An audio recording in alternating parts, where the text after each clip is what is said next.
Hello po guys, umuwi na po si Pia sa Bayang Banga. Umuwi pa ako guys ng ano pa? Yung dati po, 30 days po ako doon. Tapos po, kung kakabalik ko lang po kagabi po. Opo, dapat po tayo. Yun po sana yung gagawin. Kung sasabihin niya po sa atin. Melon juice po. Ang dami pa rin ang hindi nakabubuo dito sa ginawa kong supaset sa bahay ni Inday kung bakit ganito daw yung itsura niya, kung bakit inupit ko siya at pinalutan pa ng tela. Ito talaga yung nakalagay sa may sala sa kabilang bahay at ganito yung kulay niya, pati ang kanyang itsura. Nagitong sandalan, pwede ibaba, pwede siya. Subalit itong inuman ang isang pabenta ito. Pero nagawa na nga ang bahay ni Inday, bigla ko lang naisip na instead na bumili ako ng bagong supaset, Nagpapalaro ko dyan kasi papa ko. Nagpalaro ko. Kaya nagkakapnapulan na kailangan iwalay ko ito para mas marami ang maglupo. Malaki kasi itong sandal na nakikita ko na parang sa pintuan, kaya ginupit ko para Hello po, gan mag-ano tayo, bato-bato.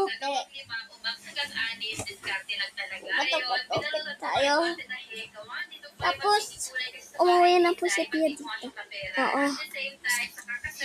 Tapos, ano na po tayo, mag-ano na tayo.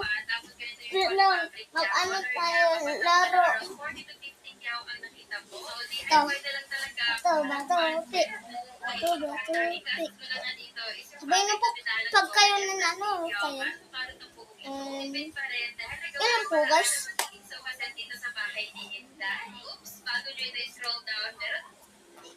Alam ko po, naboboard na po kayo. Tapos, gano'n na tayo. Laro. Hide and seek tayo. Tama? Hide and seek tayo. Ikaw muna yung seeker ha. Ako yung tago. Magbilang ka ng hanggang 2, 10. 1, 2, 3. Ako hatatago. Nag-close ka na ba? Sige.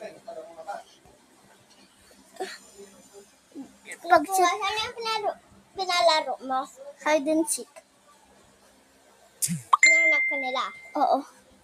Hinanap niyo po ako. Alam ko po. Magpa-part 2 na po kami sa hide and seek po na sinabi po ni Totoy. Diba?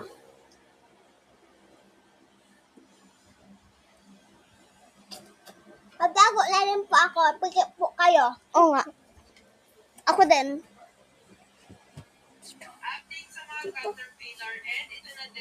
Ito na po guys. Go. Nahanap niyo po ako. Ako din